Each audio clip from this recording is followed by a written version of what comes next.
জোর ভাই হ্যান্ডেই তো আমরা এতে গেছিলাম। এই যে আঙ্গর ডাইভেট বর্তমানে যিনি ছিপ নিয়ে যাইতেছে মাছ ধরার জন্য। ভাই একটু তাকান দে ফিশারম্যান। এই যে এই যে আর একজন আছে। এই যে বহুত সরঞ্জাম লইয়া যাইতেছি আমরা মাছ ধরতে।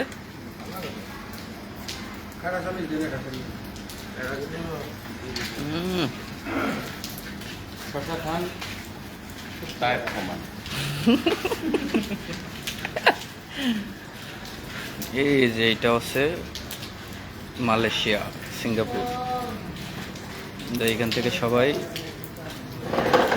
সিঙ্গাপুর থেকে ওই যে মালয়েশিয়ায় যাচ্ছে সবাই। এই হলো সিঙ্গাপুর বর্ডার, এটা হচ্ছে মালয়েশিয়া। ওই সবাই গাড়ি নিয়ে মালয়েশিয়ায় যাচ্ছে। এই যে আমরা এখান থেকে বোট নিব, বোট নিয়ে পরে মালয়েশিয়ায় যাব মাছ ধরতে।